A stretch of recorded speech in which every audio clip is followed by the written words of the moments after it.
আসসালামু আলাইকুম রহমতুল্লাহ বারাকাতু। আশা করি আলহামদুলিল্লাহ সবাই ভালোই আছেন। আজকে আর দিনের বেলায় আসতে পারিনি, সারাদিন অনেক কাজে ছিলাম, অফিস ছিল প্লাস আরও অনেক কাজ ছিল। তো আলহামদুলিল্লাহ আবহাওয়াটা ভালো, এই মৃদু বাতাস অর্থাৎ বলতে পারেন এক ধরনের শরৎকালের যে আবহাওয়া বা ধরেন বর্ষাকালের শেষ দিক। তো এই আবহাওয়ার ভিতর থেকে মহান আল্লাহর ইচ্ছায় যে আসতে পেরেছি, আল্লাহর দরবারে লাখো শুকরিয়া। তো আজকে যে উদ্দেশ্যে আসা তা হচ্ছে আপনার এই যে ক্যাবের যে 890টা পদের সার্কুলার 73টা ক্যাটাগরির, যদিও পরবর্তীতে সেই সার্কুলারে পদ সংখ্যা কমে আপনার দুটা নিয়োগ বিজ্ঞপ্তিতে 826টার মতন মনে হয় ছিল।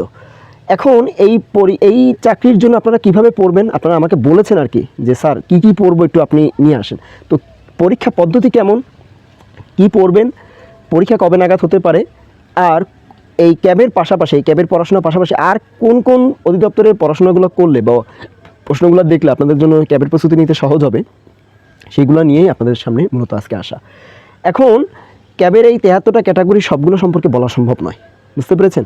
এখানে আমি কয়েকটা জরুরি যে পদগুলো আছে সেই পদগুলো নিয়েই মূলত কথা বলতে এসেছি। যদিও এই যা বলবো তা আসলে প্রায় সব ধরনের পদের জন্যই একই রকম, কিন্তু তারপরে এইগুলোর জন্য সবচেয়ে বেশি এটা খেটে যাবে আর কি, খাটবে হচ্ছে এগুলোর জন্য সবচেয়ে বেশি। ওকে, আর একটা কথা বলে রাখা দরকার, দেখবেন এই নিয়োগ বিজ্ঞপ্তিতে দুটো নিয়োগ বিজ্ঞপ্তির মধ্যে প্রশাসনিক পদ আছে, টেকনিক্যাল পদও আছে। তো টেকনিক্যাল পদে যারা আপনারা পরীক্ষা দিবেন, আপনারা এইগুলো পড়ার পাশাপাশি আপনাদের যে টেকনিক্যাল যে সাইটগুলো আছে ওর উপরেও কিন্তু অনেক প্রশ্ন আসবে, ঠিক আছে। এবং বিগত সালে ক্যাবের প্রশ্নগুলো যদি একটু দেখে থাকেন, অর্থাৎ 2024, 25, 26, তাহলে বুঝতে পারবেন যে আসলে 26-এ যদিও লিখিত হয়েছে, 24-25-এ লিখিত প্লাস পিলিও হয়েছে, তাহলে বুঝে যাবেন যে আসলে কেমন হয় প্রশ্ন, ঠিক আছে। এগুলো আমি আমার ফেসবুকে দিয়েছি, প্রশ্নগুলা প্রিলি প্লাস লিখিত প্রশ্নগুলো, সেগুলো আপনারা সেখান থেকে দেখতে পাবেন। আমি আমার ফেসবুক পেজের লিঙ্কটা দিয়ে দেবো ইনশাল্লাহ আমার এই কমেন্ট বক্সে, পিন কমেন্ট করে। আপনারা সেখানে গেলে ইজিলি ক্যাবের সম্পর্কে আরও অনেক তথ্য দিয়েছি, কী কী জরুরি পড়তে হবে, ক্যাবের বিষয়ে কী কী পড়তে হবে, কোন কোন জিনিসগুলো এই ক্যাবের পরীক্ষাতে বেশি বেশি আসে, সেগুলো সবই দেওয়া আছে ওই পেজে। আপনারা একটু স্ক্রল করে স্ক্রল করলেই আপনারা দেখতে পাবেন, ঠিক আছে। এই ইউটিউবে খুব বেশি দেওয়া হয় না, ওকে, বাট ওখানে দেওয়া হয়, আমি দিয়ে দেবো ইনশাল্লাহ, আপনারা দেখে নিন। এখন কথা হচ্ছে কোন কোন পদগুলো সম্পর্কে, তাহলে আমি মূলত কথা বলতে এসেছি। পদগুলো হচ্ছে আপনারা যদি একটু দেখেন, 1 নম্বর পদ হচ্ছে অ্যারোড্রাম সহকারী, অর্থাৎ এই অ্যারোড্রাম সহকারী যেটা 81টা পদ, এটা হচ্ছে 10ম গ্রেডের পদ। এই পদ তার পাশাপাশি হচ্ছে অ্যারোড্রাম কর্মকর্তা, যেটা 9ম গ্রেডের পদ, ঠিক আছে। এই পদ এখানে আছে 25টা, সংখ্যা আছে 25টা। এই পদগুলোতে অবশ্যই এই যে ফিজিক্স, ম্যাথ বা অ্যাপ্লাইড ফিজিক্স বা অ্যাপ্লাইড ম্যাথ, এই জিনিসগুলো কিন্তু চেয়েছিল। এর পাশাপাশি আপনার একাডেমিক যোগ্যতা, এর পাশাপাশি আপনার মাইক্রোসফট অফিস, ইউনিকোড ও বেসিক যে ডেটাবেস, এইগুলোও কিন্তু চেয়েছে যে এইগুলোর উপরে আপনার প্রশিক্ষণ এবং প্রশিক্ষণপ্রাপ্ত যে সনদ বা দক্ষতা, এগুলো আপনার থাকতে হবে, ঠিক আছে, এই পদগুলোতে, এই দুটো পদে। এর পাশাপাশি আরও কিছু পদ আছে যেগুলো আমার এই আলোচনাতে জরুরি। তা হচ্ছে হিসাব সহকারী, অফিস সহকারী কাম কম্পিউটার মুদ্রাক্ষরিক, অফিস সহকারী কাম কম্পিউটার মুদ্রাক্ষরিক, তারপরে হচ্ছে আপনার এয়ারপোর্ট ফায়ার অপারেটর, এরপর হচ্ছে সশস্ত্র নিরাপত্তা প্রহরী, এরপরে হচ্ছে আপনার অফিস সহায়ক। এছাড়াও আরও অনেক পদ যা আছে, ড্রাইভার থেকে শুরু করে আরও অনেক পদ আছে, যে পদগুলোর আপনার প্রশ্ন প্রশ্নের প্যাটার্ন কিন্তু এরকমই, যেভাবে বলতে যাচ্ছি আর কি, ঠিক আছে।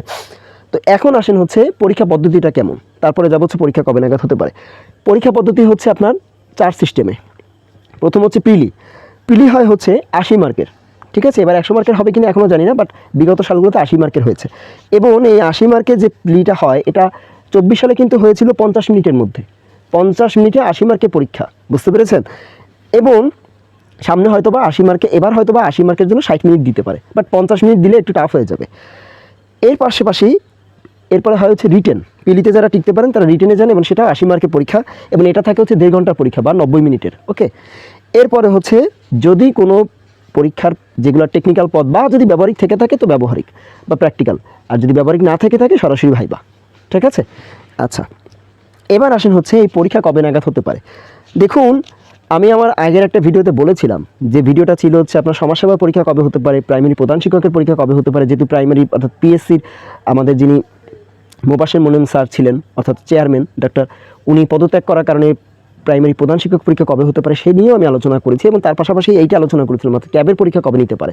আমি সেখানে বলেছিলাম, সেই কথাটা এখানে রিপিট করতেছি, আমি সেখানে বলেছিলাম যে ক্যাবে কিন্তু আপনারা নিচে জানবেন যে হযরত শাহজালাল আন্তর্জাতিক যে বিমানবন্দর আছে, এই বিমানবন্দরে কিন্তু থার্ড যে টার্মিনালটা আছে, ওই টার্মিনালটা সরকার চাচ্ছে।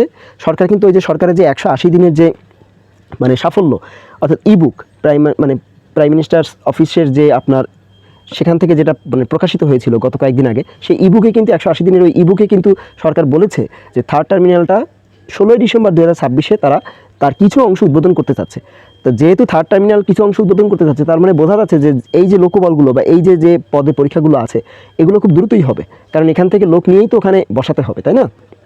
তাহলে আমরা ধরে নিতে পারি যে সেপ্টেম্বরের শেষ দিক থেকে, বিশেষ করে শেষ সপ্তাহ বা শেষ দিক থেকে শুরু করে আপনার নভেম্বরের ভিতরে, যেটা আবার অক্টোবরে পূজা আছে, অর্থাৎ নভেম্বরটা পুরোটা, এর ভিতরে আপনাদের প্রিলি এবং যে রিটেন পরীক্ষা এইগুলা কিন্তু হয়ে যাওয়ার সম্ভাবনা সবচেয়ে বেশি। তার মানে আপনাদের হাতে কিন্তু খুব বেশি সময় নেই, এবং আপনার নভেম্বরের শেষের দিকে এসে হয়তোবা ভাইবা হবে, এবং ভাইবা হয়েই দ্রুত আপনাদের রেজাল্ট দিয়েই হয়তোবা নিয়োগটা দিয়ে দিবে। ঠিক আছে, এটা আমার পার্সোনাল ধারণা। ওকে, আমি আমার জায়গা থেকে বললাম, কোনো অথেন্টিক সোর্স থেকে বলিনি, আমার ব্যক্তিগত বুঝ ব্যবস্থা থেকে বলেছি, যেটা আমি দেখতে পাচ্ছি যে এরকম হতে পারে, সেই জন্যই বললাম। আচ্ছা, এবার আসেন হচ্ছে মেইন আলোচনাতে যাওয়ার আগে কী কী পড়বেন তার আগে হচ্ছে আপনাদের বইয়ের বিষয়টা একটু বলে রাখা দরকার। আপনারা, আমি অনেকগুলা বই দেখার চেষ্টা করেছি, কারণ যেহেতু আপনাদের আমি বলেছিলাম আমি ক্যাবে কিন্তু কখনো পরীক্ষা দিই নাই, বাট ক্যাবের পড়া কিন্তু আমি পড়েছি, কিন্তু পরীক্ষা দেওয়া হয় নাই। ঠিক আছে, আচ্ছা, তার মানে যখন আমি পড়তাম জবের জন্য তখন ওই ক্যাবের পড়াও পড়েছি, ভাবছিলাম যে হয়তো সার্কুলার আসে পরীক্ষা দিব, কিন্তু আমি যে অ্যাপ্লাই করবো এই টাইপের সার্কুলার মানে আমি হাতে পাইনি আর কি। ঠিক আছে, তো এখন দেখেন যে এখানে কী কী বই আপনারা পড়তে পারেন। আপনারা যে কোনো জব সলিউশন পড়তে পারেন, প্রিলি এবং লিখিত, সেটা হতে পারে প্রফেসর্স থেকে শুরু করে যে কোনো জব সলিউশন, বা ফিনমস থেকে শুরু করে, ঠিক আছে, যে কোনো কিছু আপনারা। আর যদি স্পেসিফিকভাবে যদি ক্যাবের উপরেই পড়তে চান তাহলে আপনাদের জন্য কয়েকটা বই আছে আর কি। তা হচ্ছে ক্যাম্পাস পাবলিকেশনসের বই আছে ক্যাবের উপরে, অর্কিড পাবলিকেশনসের বই আছে ক্যাবের উপরে, এবং রিসেন্ট পাবলিকেশনসের বই আছে ক্যাবের উপরে। এইগুলো আপনারা পড়তে পারেন। ঠিক আছে, এগুলো পড়লে আপনাদের ক্যাবের উপরে মানে ভাইবা সহ প্রিলি এবং লিখিত সব কিছুই আপনাদের কাভার আপ হবে। ঠিক আছে, হাতে যেহেতু সময় নেই, খুব দ্রুত এগুলো কিনে পড়া শুরু করুন। এবার আসেন হচ্ছে প্রিলির জন্য তাহলে কী সব টপিক আসবে। দেখুন, প্রিলি পরীক্ষা যদি 80 মার্কের হয়, তো সেক্ষেত্রে 2024 এবং 2025-এ যে প্রিলি পরীক্ষাগুলো হয়েছে তার যে প্রশ্ন প্যাটার্ন, সেই প্রশ্ন প্যাটার্ন অনুসারে আমি যা দেখেছি তাতে আপনাদের বাংলা, ইংরেজি, গণিত, সাধারণ জ্ঞান অর্থাৎ বাংলাদেশ ও বিষয় আন্তর্জাতিক, বিজ্ঞান ও প্রযুক্তি এবং ভূগোল ও বাংলাদেশ অংশ আসে। দেখুন, এই বাংলা, ইংরেজি, গণিত, সাধারণ জ্ঞান এবং বিজ্ঞান ও প্রযুক্তি এইগুলো আসতো হচ্ছে 2024-25-এ, কিন্তু 2024 পর্যন্ত আসতো, কিন্তু 2025-এ এসে দেখা যায় যে ভূগোল ও বাংলাদেশ যে অংশটা, সেখান থেকে কমপক্ষে 2 থেকে 3টা প্রশ্ন হলেও এসেছে, এই অংশটা যুক্ত হয়েছে নতুন করে, যার কারণে এটা আমি আপনাদেরকে দিতে বাধ্য হচ্ছি। ওকে, তো একটু খেয়াল করেন বাংলাতে আপনারা কিভাবে কি পড়বেন। তো বাংলাতে থাকে হচ্ছে 20 মার্ক। এই 20 মার্কের ভিতরে ধরেন 5 থেকে 8টাই আসে হচ্ছে আপনাদের সাহিত্যের উপরে, এবং এই সাহিত্যের উপরে আমি যা দেখলাম তাতে যা এসেছে তা হচ্ছে বিভিন্ন সাহিত্যিক এবং তাদের সাহিত্যকর্ম এবং উক্তি, এইগুলাই ঘুরে ফিরে বেশি এসেছে, অন্য কোনো কিছু না। বুঝতে পেরেছেন? তার মানে ওই যে বিভিন্ন ধরনের যুগ এগুলো খুব কম এসেছে, অর্থাৎ সাহিত্যিক, সাহিত্যকর্ম এবং উক্তি এগুলো বেশি এসেছে। আমি কিন্তু সবচেয়ে গুরুত্বপূর্ণ অংশগুলো বলতেছি, বুঝছেন? প্রিপারেশন মূলত জব প্রিপারেশন যেভাবে নিতে হয় সবই নেবেন, বাট গুরুত্বপূর্ণ অংশ হচ্ছে এগুলোই আসছে, তাই এইভাবেই বললাম। আর গ্রামার অংশে যেগুলো আসছে আর কি, অর্থাৎ ভাষা অংশে তা হচ্ছে, বা ব্যাকরণ অংশে, আর সাহিত্য অংশ তো কেবল বললাম। তো ব্যাকরণ অংশে যেগুলো আসছে তা হচ্ছে শব্দ থেকে অজস্র এসেছে, অজস্র শব্দ, সন্ধি, সমাস, বাগধারা, ধ্বনি, বানান শুদ্ধকরণ, পদ প্রকরণ এবং এক কথায় প্রকাশ।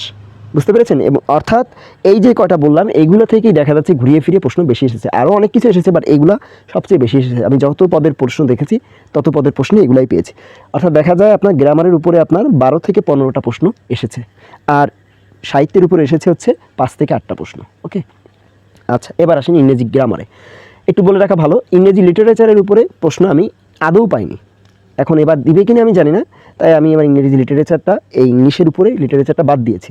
গ্রামারের উপরে যদি আসি তাহলে দেখেন কোন কোন টপিক থেকে বেশি এসেছে। তা হচ্ছে powers of speech, correction of sentences, synonym, antonym, right form of verbs, বা ধরেন এটাকে আপনি বলতে পারেন সাবজেক্ট অফ এগ্রিমেন্ট, তবে রাইট ফর্ম অফ ভার্বস থেকে বেশি এসেছে। এরপর হচ্ছে appropriate prepositions, idioms and phrases এবং ট্রান্সলেশন, অর্থাৎ আপনার বাংলা টু ইংলিশ, বুঝতে পেরেছেন, বা ইংলিশ থেকে বাংলা যেটাই বলেন, ভাইস ভার্সা। তো এইগুলাই ঘুরে ফিরে এসেছে এবং এইগুলাই 20টা এসেছে। ঠিক আছে, এইগুলো থেকেই সবচেয়ে বেশি এসেছে পিলিতে। ওকে, এবার আসেন হচ্ছে গণিত অংশে। গণিত অংশে আপনারা পড়বেন হচ্ছে সবচেয়ে বেশি যেগুলো, তা হচ্ছে সংখ্যা, ঐকিক নিয়ম, শতকরা, লাভ ক্ষতি, উৎপাদকের বিশ্লেষণ, মান নির্ণয়, সরল সমীকরণ এবং সরল সহ সমীকরণ, এগুলাই ঘুরিয়ে ফিরিয়ে বেশি বেশি এসেছে। ঠিক আছে, এগুলা গণিত 20 মার্ক, এই 20 মার্কের ভিতরে এইগুলাই বেশি বেশি দেখা গেছে যে আসছে পরীক্ষায়। এরপরে আসেন হচ্ছে বাংলাদেশ টপিকে, অর্থাৎ সাধারণ জ্ঞানের ভিতরে বাংলাদেশের মুক্তিযুদ্ধ, ভাষা আন্দোলন এবং মুক্তিযুদ্ধে বর্তমান সরকার রিলেটেড যে বিষয়গুলো আছে সেগুলা, প্লাস মানে বীর মুক্তিযোদ্ধা প্লাস বীরশ্রেষ্ঠ বিভিন্ন ফোর্স এইগুলা, এবং মেজর জিয়াউর রহমান সাহেব, ঠিক আছে, ওনার বিষয়, এগুলো সবচেয়ে জরুরি এবারের জন্য এখনকার বর্তমান প্রেক্ষাপটে, প্লাস ভাষা আন্দোলন। এর পাশাপাশি রিসেন্ট যে ঘটনা প্রবাহ আছে এগুলো তো আসবেই, সেগুলোতে কোন কোন টপিক বেশি আসতে পারে তা হচ্ছে বিমান রিলেটেড, বুঝতে পেরেছেন, বা এই যে বেসামরিক বিমান চলাচল যে বিষয় এবং পর্যটন খাত, এইগুলা সবচেয়ে বেশি আসবে রিসেন্টের ভিতরে। আর হচ্ছে শিল্প খাত এবং অর্থনীতি, এইগুলা ঘুরিয়ে ফিরিয়ে আপনাদের দিবে, মাস্ট দিবে, ঠিক আছে। এগুলো কোন কোন জিনিসগুলো আসতে পারে সেগুলো আমার ফেসবুক পেজে দেওয়া আছে, একটু গেলেই আপনারা দেখবেন, পোস্ট আকারে দিয়ে দিয়েছি যে এইগুলো আপনারা ক্যাবের জন্য পড়বেন। ওকে, আচ্ছা, এর পাশাপাশি আন্তর্জাতিক যে বিষয়গুলো দেখেন, আন্তর্জাতিকের বিষয় বাংলাদেশের উপরে আসতে পারে 10টার মতন প্রশ্ন, আন্তর্জাতিকের উপরে আসতে পারে 5 থেকে 7টা। তা হচ্ছে সংগঠন, বিভিন্ন আন্তর্জাতিক সংগঠন, মুদ্রা, দেশ ও রাজধানী, খাল, নদী, প্রণালী, রিপোর্ট, অর্থাৎ বিভিন্ন রিপোর্ট, আন্তর্জাতিক রিপোর্টগুলা, সম্মেলন, অর্থাৎ একেবারে যে বর্তমানে যে সম্মেলনগুলো হচ্ছে সেগুলা, এবং রিসেন্ট ঘটনা প্রবাহ, বুঝতে পেরেছেন। মানে রিসেন্ট ঘটনা প্রবাহগুলোর মধ্যে বিশ্বকাপ ফুটবল আছে, আরও যেসব ইরান এবং আমেরিকা যে ইস্যু আছে বা গাজার ইস্যু আছে, এইগুলো সবচেয়ে বেশি করে পড়বেন। বা এই যে রিসেন্ট যে ভূমিকম্পগুলো হয়েছে কলম্বিয়াতে, এর পাশাপাশি আপনার ভেনিজুয়েলাতে, এই যে ভেনিজুয়েলা কলম্বিয়ার এই যে ভূমিকম্পগুলো আছে, এই ইস্যুগুলো একটু ভালো করে দেখে যাবেন, ঠিক আছে। আচ্ছা, গেল। আর হচ্ছে রিসেন্টগুলো পড়ার জন্য বাংলাদেশ এবং আন্তর্জাতিকের জন্য এই বছরের যে আপনার জানুয়ারি টু আপনার যে এই যে আগস্ট, বা আপনি যখন পরীক্ষা দিবেন তার আগ পর্যন্ত যত কারেন্ট অ্যাফেয়ার্স আসছে, তার যে সাম্প্রতিক যে প্রশ্নোত্তরগুলো আছে, এগুলো যদি ভালো করে পড়তে পারেন তাহলে আপনারা রিসেন্ট ঘটনা প্রবাহ এমনিই পেরে যাবেন, সব কিছু বাংলাদেশ প্লাস আন্তর্জাতিক সবই। ওকে, এবার আসেন হচ্ছে বিজ্ঞান ও প্রযুক্তি এবং ভূগোল। তো এইগুলো থেকে 3 থেকে 5টা প্রশ্ন আসতে পারে। বিজ্ঞানের মধ্যে যেগুলো, সেগুলো হচ্ছে রিসেন্ট যে আবিষ্কারগুলো আছে সেগুলো, এবং অ্যাভিয়েশন রিলেটেড, অর্থাৎ ফিজিক্সের যে অ্যাভিয়েশন রিলেটেড, অর্থাৎ বিমান রিলেটেড যে আবিষ্কারগুলো আছে বা বিষয়গুলো আছে, এগুলো ভালো করে পড়বেন, ঠিক আছে। এবং বিমান যেহেতু রিলেটেড, সেক্ষেত্রে ক্যাবের উপরেই অনেক কিছু আসতে পারে, ক্যাবের আন্তর্জাতিক সংগঠন বা ক্যাবের যে আন্তর্জাতিক সংস্থাগুলো আছে বিমানের, বুঝতে পেরেছেন, এইগুলো একটু ভালো করে দেখবেন, এগুলো আমি দিয়েছি ফেসবুক পেজে, এগুলো দেখে নিন। আচ্ছা, এই গেল হচ্ছে এখানে। আর ভূগোলের উপরে পড়বেন হচ্ছে বাংলাদেশ রিলেটেড যে বিষয়গুলো আছে ভূগোলের, সেইগুলাই বেশি বেশি করে পড়বেন। মানে বিশ্বের যে ভূগোল সেগুলো বেশি একটা আসে না, বাংলাদেশ রিলেটেড ভূগোলের উপরেই বেশি আসে প্রশ্ন। ওকে, আচ্ছা, এই গেল হচ্ছে প্রিলি। এখন আসেন হচ্ছে রিটেনে হচ্ছে আপনাদের 80 মার্ক, 1.5 ঘন্টা সময়। দেখেন কোন কোন বিষয়গুলো আসে এখানে, বাংলা, ইংরেজি, গণিত এবং সাধারণ জ্ঞান, এই 4-20 80, অর্থাৎ 20 করে করে হয় আর কি, ঠিক আছে। এখানে দেখেন আপনারা কী কী আসবে, তা হচ্ছে বাংলাতে আসে হচ্ছে সমাস নির্ণয়, সেক্ষেত্রে সেটা ব্যাস বাক্য সহ, বাগধারা, সেটা হচ্ছে আপনার অর্থ সহ বাক্য গঠন আর কি, সন্ধি বিচ্ছেদ অর্থাৎ সন্ধি বিচ্ছেদকরণ, বাক্য শুদ্ধকরণ, সেটা হচ্ছে আপনার যে বাক্যটা দিবে সে ভুল বাক্য সেটাকে শুদ্ধ করবেন, এবং এক কথায় প্রকাশ, এইগুলাই সবচেয়ে বেশি এসেছে। আরও অনেক কিছু আসতে পারে, বাট এইগুলোই এসেছে। আবার অনেক ক্ষেত্রে দেখেছি আমি কয়েক জায়গায় বিভিন্ন শব্দের গঠন আর কি, সেগুলো এসেছে, বা ওই শব্দটা কোন শব্দ সেগুলো উল্লেখ করতে বলেছে, এসেছে আর কি, বা বিপরীত শব্দ লিখুন, এগুলো এসেছে। এবার আসে হচ্ছে এর পাশাপাশি এখানে আরও কিছু নির্মিত্তি অংশ আছে, অর্থাৎ রিটেন সাইড, সেখানে দেখেন ভাব সম্প্রসারণ আসে, আর আসে হচ্ছে রচনা বা অনুচ্ছেদ, বুঝতে পেরেছেন, রচনা বা অনুচ্ছেদও আসতে পারে, যদিও বেশিরভাগ ক্ষেত্রে রচনা এসেছে, অনুচ্ছেদ কম এসেছে। তো সেক্ষেত্রে কোন কোন রচনাগুলো আসতে পারে, তা হচ্ছে শিল্প খাত, পর্যটন খাত, বিমানের যে খাত এইগুলা, এবং অর্থনৈতিক যে খাতগুলো আছে, এই রিলেটেড যত ধরনের মানে বর্তমানে যত মানে সাম্প্রতিক যত প্যারাগ্রাফগুলো আছে, এই টাইপের প্যারাগ্রাফগুলো বেশি আসতে পারে। যেমন ধরেন এবার দিল হযরত শাহজালাল বিমানবন্দর, এবং এটা সম্পর্কে দিল, বা দেখা গেল দিল যে 3rd টার্মিনাল, শাহজালাল বিমানবন্দরে 3rd টার্মিনাল সম্পর্কে লিখুন, বা বর্তমানে বিমান মানে এই যে বেসামরিক যে বিমান চলাচল এবং পর্যটন যে খাত আর কি, আমাদের যে মন্ত্রণালয়, এই খাতের বর্তমান অবস্থা কী, বা বর্তমান বাংলাদেশের অর্থনৈতিক অবস্থা কী, এলডিসি থেকে মানে উত্তরণে মানে জন্য বাংলাদেশ কী কী করতে পারে, এই যে বিষয়গুলো, এগুলো আমি জাস্ট কয়েকটা বললাম, বা ব্লু ইকোনমি আমি জাস্ট কয়েকটা বললাম আর কি, আপনারা নিজেরাই বুঝে যাবেন যে কোনগুলো আসতে পারে, বা আপনাদের যে নিয়োগ সহায়িকাগুলো আছে সেখানে আরও ভালো করে দেওয়া আছে, এগুলো ভালো করে পড়লেই হবে। আচ্ছা, এই গেল হচ্ছে এখানে। এবার আসেন হচ্ছে ইংরেজির উপরে। দেখুন ইংরেজির উপরে সবচেয়ে বেশি আসছে তা হচ্ছে ফিল ইন দ্য গ্যাপস, অর্থাৎ আপনার এটাতে আসছে হচ্ছে আর্টিকেল প্লাস প্রিপোজিশনস এইগুলা, এর পাশাপাশি আসছে হচ্ছে ন্যারেশন, ঠিক আছে, তার পাশাপাশি আসছে হচ্ছে ভয়েস চেঞ্জ, এর পাশাপাশি আসছে হচ্ছে আপনার ট্রান্সফরমেশন অফ সেন্টেন্সেস, এর পাশাপাশি আসছে হচ্ছে ট্রান্সলেশন, এর পাশাপাশি আসছে হচ্ছে ইডিয়ামস অ্যান্ড ফ্রেজেস, এবং আসছে হচ্ছে প্যারাগ্রাফ। তো এই জিনিসগুলা একটু ভালো করে পড়াশোনা করবেন, এইগুলা ভালো করে পড়লে ইনশাল্লাহ ভালো করে আপনাদের সহজ হয়ে যাবে। এবং এই প্যারাগ্রাফে যেগুলো আসতে পারে তা হচ্ছে এই যে ইকোনমি বা অ্যাভিয়েশন রিলেটেড যে বিষয়গুলো আছে, যে টপিকগুলো আছে, এইগুলা খুব ভালো করি, এবং আইটি রিলেটেড এইগুলা খুব ভালো করেই পড়বেন। ওকে, আচ্ছা, এবার আসেন হচ্ছে গণিতে। গণিতে আপনারা চৌবাচ্চা, পরিমিতি, দূরত্ব, ক্ষেত্রফল, ঐকিক নিয়ম, মান নির্ণয়, ত্রিকোণমিতি, শতকরা, সরল সমীকরণ এবং সরল সহ সমীকরণ, এই টপিকগুলো ভালো করেই পড়বেন। অর্থাৎ যেগুলো পিলিতে আসছে ওইগুলোই একেবারে মানে আসার সম্ভাবনা বেশি, যদিও এখানে কিন্তু পরিমিতি এবং ত্রিকোণমিতির উপরে প্রশ্ন বেশি আসতে পারে, যেহেতু এটা অ্যাভিয়েশন রিলেটেড। সো সেক্ষেত্রে এইগুলোতে অ্যাভিয়েশনের সাথে যায়, এইগুলো কিন্তু ভালো করে পড়বেন। ওকে, বিশেষ করে যারা টেকনিক্যাল ক্যাডারে যারা পরীক্ষা দিবেন। এবার আসেন হচ্ছে আপনার সাধারণ জ্ঞান। এই সাধারণ জ্ঞানে যে 20 মার্ক, সেখানে আসতে পারে পূর্ণরূপ, অর্থাৎ বিভিন্ন আন্তর্জাতিক সংগঠনের পূর্ণরূপ, চুক্তি, তারপর ধরেন প্রোটোকল। এটা হতে পারে আপনার বিভিন্ন ধরনের, মানে এই যে রিসেন্ট প্রোটোকল বলেন বা আগের যেগুলো সেগুলা, মুদ্রা ও রাজধানী। এর পাশাপাশি আপনার বিমান রিলেটেড যে বিষয়গুলো, রিসেন্ট যে বিষয়গুলো আছে সেইগুলা, এবং এটা কিন্তু আপনার বাংলাদেশ প্লাস আন্তর্জাতিক উভয় ক্ষেত্রেই এইগুলার বিষয় আসতে পারে। এবং এগুলো আসবে কেমন, এক কথায় প্রশ্ন দিয়ে দিবে, আপনি জাস্ট উত্তরটা লিখবেন, অর্থাৎ এমসিকিউটাই লিখিত আকারে আসবে। বুঝতে পেরেছেন? এই হচ্ছে আপনার সাধারণ জ্ঞানে 20 মার্ক। এখন এই গেল এখানে। এখন কথা হচ্ছে এই ক্যাবের জন্য আরও ভালো প্রস্তুতি নিতে ক্যাবের পাশাপাশি বা ক্যাব সহ আপনি আর কোন কোন অধিদপ্তরের বা কোন কোন জিনিসগুলো বেশি করে পড়বেন। দেখুন, এই প্রস্তুতি বেশি করে নেওয়ার জন্য ক্যাবের যে বিগত সালের যে 3 টার্মে যে প্রশ্ন আসছে না, অর্থাৎ 23, 24, 25, 26, বা ধরেন আপনার 24, 25, 26, লাস্ট 3 টার্ম যেগুলো হয় আর কি, যেগুলো আসছে আর কি, সেই প্রশ্নগুলো পড়বেন প্রথম সবার আগে, ঠিক আছে?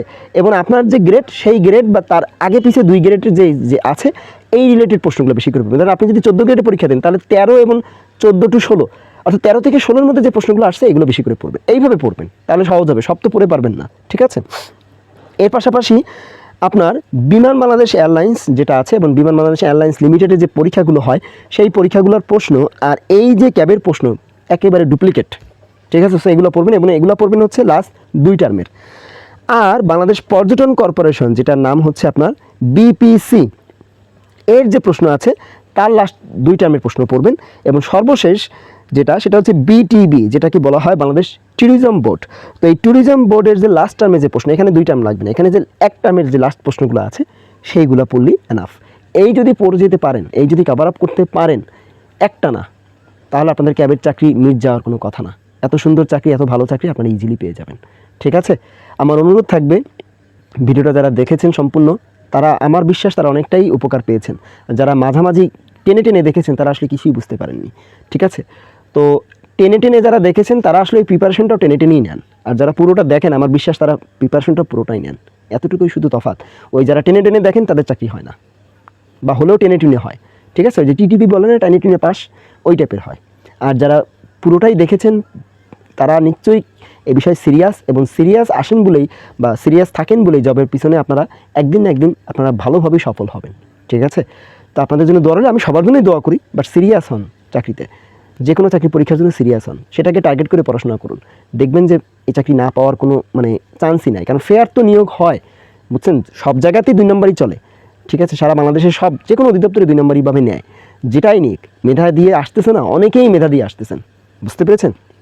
তাই আল্লাহর উপর ভরসা রেখে ভালো করে পড়াশোনা করুন। ভিডিওটা হয়তো একটু লং হয়েছে, কিন্তু আমার কিছু করার নাই, কারণ আমার আর তো এইগুলো আলোচনা করতে হবে সব, তাই না?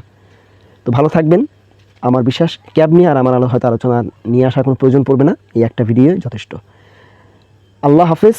এই সুন্দর এই রাত থেকে বা সন্ধ্যা থেকে, এই মৃদু বাতাসের ভিতরে থেকে এক ধরনের মানে শরতের এই আভাস আপনাদেরকে দিয়ে আপনাদের কাছ থেকে বিদায় নিচ্ছি। আল্লাহ বাঁচিয়ে রাখলে আবারও দেখা হবে ইনশাল্লাহ, অন্য কোনো জায়গায়, অন্য কোনো সিচুয়েশনে। আজকের মতো বিদায়। আল্লাহ হাফেজ। আসসালামু আলাইকুম ওয়া রাহমাতুল্লাহি ওয়া বারাকাতুহু।